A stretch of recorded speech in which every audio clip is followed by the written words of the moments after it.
Class 12th की accountancy का नाम सुनते ही रूह कांप जाती है बच्चों की। अपने सीनियर से जाके पूछना कितना डराया होगा अकाउंटेंसी ने। सपने में आती थी अकाउंटेंसी उनके, इतना ज्यादा डरा देती है।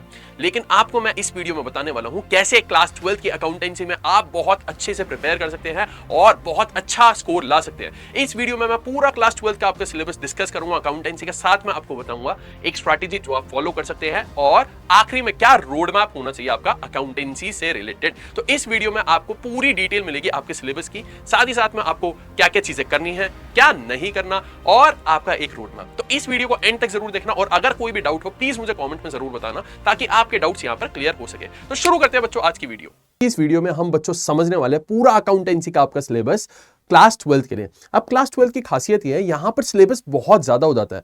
जहां आपके पास क्लास 11th में सिर्फ और सिर्फ एक बुक थी क्लास 11th अकाउंटेंसी की, क्लास 12th में आपके पास 3 बुक्स हो जाती है अगर आप किसी और ऑथर की बुक लेते हो तो। और अगर आप एनसीईआरटी की बात करो तो एनसीईआरटी भी आपके पास 2 है। मैंने इस वीडियो में क्या करा है, मैंने पूरा अकाउंटेंसी को पार्ट्स में डिवाइड करा है और उसके बाद मैं आपको उसका सिलेबस समझाऊंगा। ठीक है जी, तो शुरू करते हैं आज की इस वीडियो को, आखिर तक जरूर देखना। देखिए, जब हम अकाउंटेंसी की बात करते हैं तो टोटल 3 पार्ट्स में डिवाइड करूं, आपका 80 मार्क्स का पेपर आता है। हम पहले पार्ट ए की बात करें, जो पेपर में भी आपको पार्ट ए देखने को मिलेगा, accounting for partnership and companies. ये बेटा आपका कंपलसरी सेक्शन होता है, यहां पर आपको ये सेक्शन कंप्लीट करना ही करना है। और एक सेक्शन मैंने रखा है आपका part be financial statement analysis का और पार्ट सी कंप्यूटराइज्ड अकाउंटिंग। यहां पे आपके पास सीबीएसई आपको चॉइस देता है, आपके पास चॉइस है, दोनों में से आप कोई भी एक बुक कर सकते हो। अच्छा, बुक वाइज या टॉपिक वाइज अगर मैं वेटेज की बात करूं तो आपकी जो पार्टनरशिप होती है वो 36 मार्क्स की होती है और मैक्सिमम वेटेज इसी बुक की होती है। बुक नंबर 2 है आपके अकाउंटिंग फॉर कंपनीज, 24 मार्क्स की होती है। सिर्फ और सिर्फ 2 चैप्टर्स है लेकिन ये 2 चैप्टर्स आपके 24 मार्क्स आपको देकर जाते हैं। और फाइनली आपके पास एनालिसिस ऑफ फाइनेंशियल स्टेटमेंट्स या कंप्यूटराइज्ड अकाउंटिंग होता है जो 20 मार्क्स का आता है। दोनों में से आप कोई भी एक ले सकते हो, ठीक है ना। अब स्टार्ट करते हैं आपके सिलेबस से। पहले हम स्टार्ट करेंगे पार्टनरशिप से, फिर आएंगे कंपनी अकाउंट्स पे और फाइनली हम फाइनेंशियल स्टेटमेंट एनालिसिस पे आएंगे। तो पार्टनरशिप की जब मैं बात करता हूं, आपके पास यहां पर आपके पास पहला चैप्टर है फंडामेंटल ऑफ पार्टनरशिप, जिसमें आपको 6 to 8 मार्क्स मिलते हैं। ठीक है, एक्सपेक्टेड मार्क्स बता रहा हूं। और टॉपिक सबसे बड़ा चैप्टर है आपके पार्टनरशिप बुक का। पार्टनरशिप के फीचर्स आते हैं यहां पे, पार्टनरशिप डीड क्या होता है वो बताना होता है, provisions of Indian partnership act 1932। क्या आपको पूरा एक्ट पढ़ना है यहां पर? नहीं, कुछ कुछ सेक्शंस, कुछ कुछ टॉपिक्स पढ़ने वो देखेंगे। फिर हमारे पास कैपिटल अकाउंट्स के मेथड्स, फिक्स्ड और fluctuating, preparation of profit and loss appropriation account और आपके पास पास्ट एडजस्टमेंट्स और गारंटी ऑफ प्रॉफिट्स। ये आपके चैप्टर 1 से होता है और बेटा सबसे बड़ा चैप्टर है, बहुत टाइम लेगा ये चैप्टर आपका, क्योंकि ये आने वाले चैप्टर्स का पूरा बेस आपका डेवलप करेगा। ठीक है, उसके बाद आता है बहुत छोटा सा चैप्टर, गुडविल चैप्टर, 3 से 4 मार्क्स का आता है। इसमें जो मेथड होता है वो होता है एवरेज प्रॉफिट और सुपर प्रॉफिट और कैपिटलाइजेशन, गुडविल की वैल्यू निकालने का। अब आप बोलोगे गुडविल क्या है, तो इसके लिए तो चैप्टर शुरू करना पड़ेगा तभी हम समझ सकते हैं। फिर आता है आपके पास change in profit sharing ratio, आपका 3 to 4 मार्क्स का होता है। अगेन इसमें बहुत सारे टॉपिक्स हैं, ये टॉपिक्स आपके सामने हैं, लेकिन एक चीज याद रखना, ये जो चैप्टर है ना, चैप्टर नंबर 3 आपका बेस बनाता है आने वाले चैप्टर्स का। आने वाले चैप्टर्स एडमिशन, रिटायरमेंट, डेथ, इनका बहुत स्ट्रॉन्ग बेस बनाएगा। आपने अगर इस चैप्टर को छोड़ दिया तो आपके आने वाले चैप्टर्स बुरी तरह खराब हो जाएंगे। तो इस चैप्टर पर फोकस करना, वेटेज पर ध्यान दो, ये आपका बेस बनाने वाला चैप्टर है। इसे आप ABCD समझ लो पार्टनरशिप की। ठीक है जी, चैप्टर नंबर 4 है आपके पास admission of a partner, very very important chapter, 6 to 8 marks का आपके पास ये चैप्टर आता है। और टॉपिक्स यहां पर बहुत सारे, देखो ट्रीटमेंट ऑफ गुडविल है, effect of admission of a partner और ये सब कुछ है आपके पास। फिर क्या, treatment of revaluation of assets. ये जो चीजें है ना, आप कहीं ना कहीं चैप्टर नंबर 3 में पहले पढ़ के आ रहे होगे। जो मेन काम है आपका वो यहां पर शुरू होता है, एडजस्टमेंट ऑफ कैपिटल और preparation of capital accounts, current accounts और बैलेंस शीट। ये है आपका मेन क्रक्स चैप्टर नंबर 4 का। क्या सबको क्लियर है? अब आगे सुनना, ये सारा काम मैंने क्या बोला, चैप्टर नंबर 3 में आप कहीं ना कुछ पढ़ के आ रहे होगे। तो देख रहे हो पूरा चैप्टर निकल गया, यहां पे सिर्फ इतना पोर्शन है जो आपके लिए एक्स्ट्रा है। अब इनकी डिटेल्स क्या है वो हम आगे पढ़ेंगे।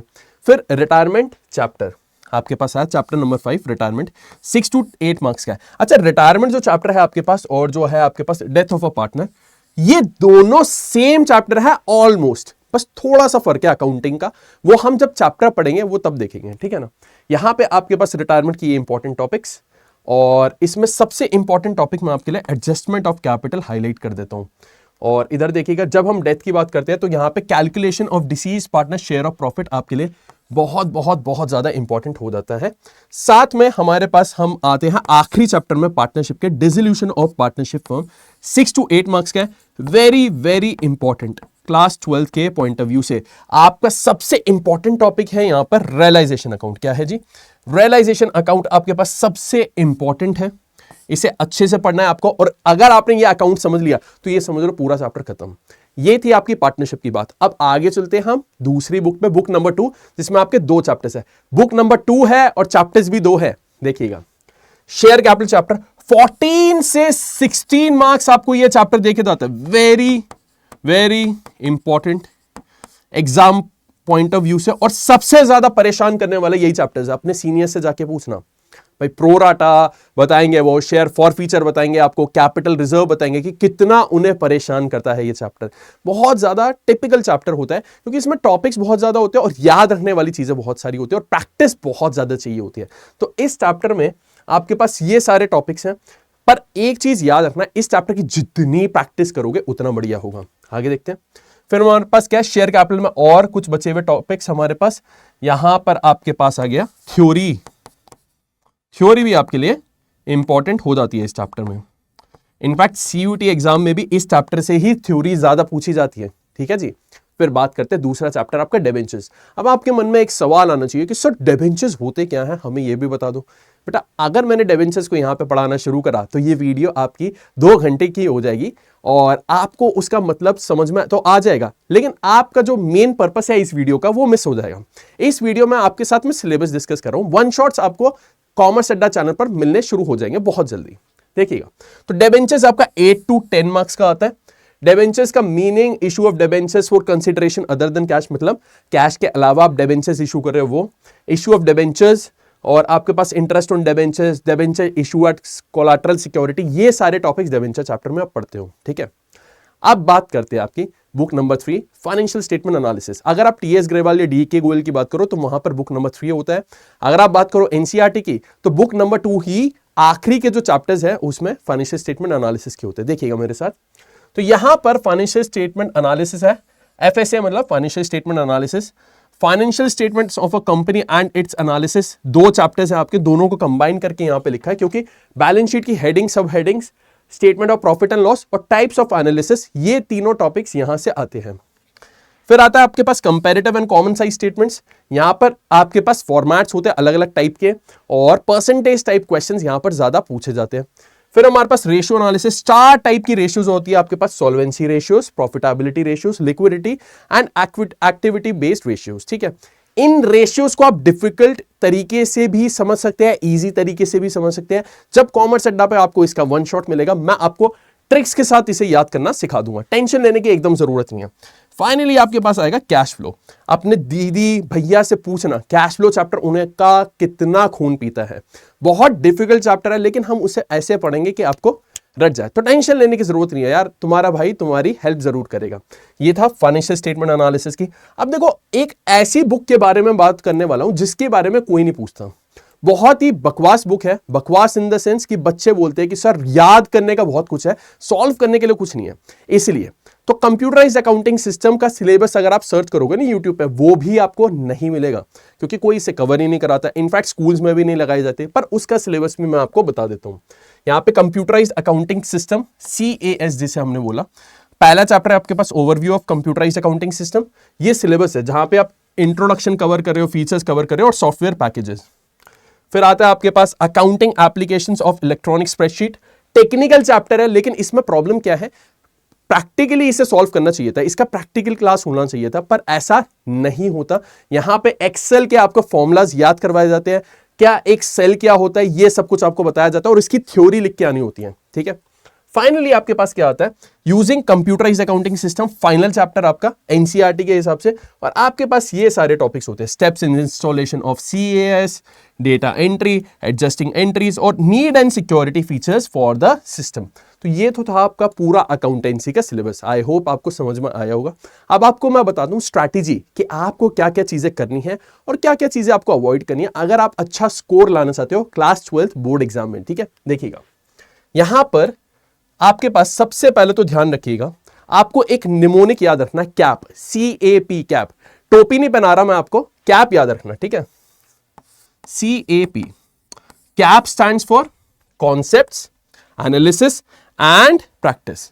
आपको क्या करना है, पहले तो कंसेप्चुअल क्लैरिटी पर फोकस करना है, C फॉर कॉन्सेप्ट्स। जब आपके कॉन्सेप्ट्स एकदम स्ट्रांग होंगे उसके बाद क्या करना है, आपको पास्ट ईयर पेपर सॉल्व करने हैं और अपनी परफॉर्मेंस को टाइम टू टाइम एनालाइज करना है।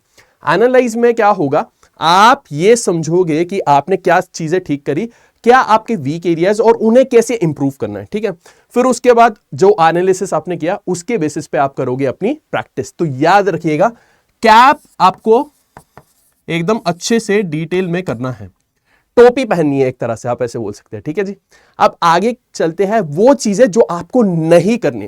बेटा जितना जरूरी है ये जानना कि क्या करना है, उतना ही जरूरी है आपके लिए ये जानना कि क्या नहीं करना। और जो मैं आपको बताने वाला हूं अगर आपने वो नहीं करा तो ये समझ लो आपके अकाउंटेंसी के मार्क्स इंप्रूव होंगे। प्लीज इन चीजों को मिस मत करिएगा। ठीक है, बात करते हैं डोंट्स में। तो सबसे पहले आपको कैलकुलेटर का कोई इस्तेमाल नहीं करना प्रैक्टिस करते वक्त, क्योंकि क्लास 12 में कैलकुलेटर नहीं अलाउड हुआ है। याद रखिएगा हर साल ये अफवाह उड़ती है कि कैलकुलेटर इस बार अलाउ हो जाएगा पेपर में, इस बार कैलकुलेटर अलाउ करने देंगे, वो नहीं होता। इतने सालों से मैं पढ़ा रहा हूं, 8 साल का मुझे एक्सपीरियंस है, आज तक अलाउ नहीं हुआ और आने वाले साल में अगर अलाउ हो जाए तो मैं आपको इन्फॉर्म कर दूंगा। ठीक है, दूसरी चीज क्या है, क्वेश्चन प्रैक्टिस को आपको अवॉइड नहीं करना। बच्चे क्या करते हैं, कॉन्सेप्ट्स रट्टा मार लेते हैं, क्वेश्चन प्रैक्टिस पे ध्यान नहीं देते, वो चीज आपको नहीं करनी। तीसरा क्या है, सब्जेक्टिव क्वेश्चन सॉल्व करने से आपको भागना नहीं है। जितने ज्यादा सब्जेक्टिव क्वेश्चन सॉल्व करोगे उतना बढ़िया होगा। सब्जेक्टिव क्वेश्चंस कौन से, बड़े क्वेश्चंस होते हैं ना जिसका आंसर लिख के प्रैक्टिस करते हो, वही। और फाइनली आपको कोई भी थ्योरी इग्नोर नहीं करनी है।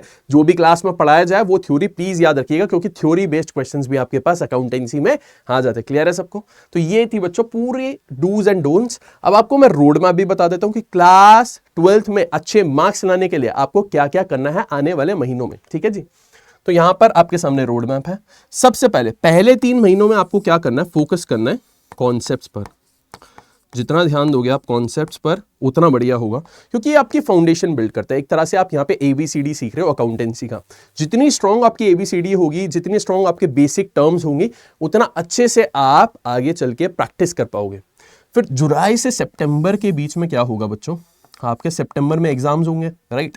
तो जुलाई और अगस्त को आपको ऐसे यूटिलाइज करना है कि सितंबर वाले महीने में जो आपके एग्जाम है ना, उसमें आप अच्छा स्कोर कर सको, क्योंकि सितंबर के मंथ्स के जो एग्जाम होते हैं ना, उसमें एक अच्छा स्कोर लाना आपके लिए बहुत रेलेवेंट हो जाता है, क्योंकि वो प्रेशर क्रिएट करता है माइंड पर, और आपके पेरेंट्स भी आपकी परफॉर्मेंस उसी स्कोर के बेसिस पे जज कर रहे होंगे।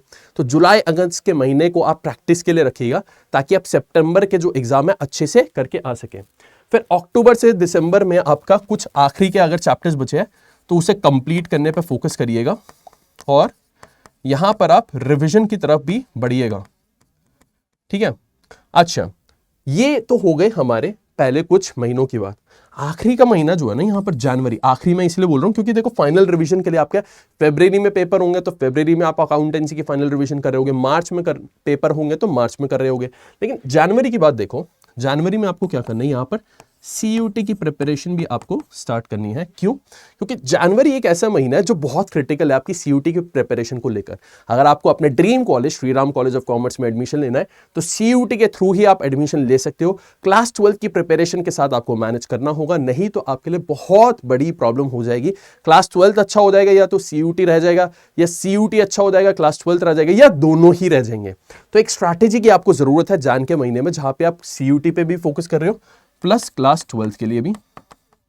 और फाइनली आपके पास फाइनल रिवीजन का एक मंथ बचेगा।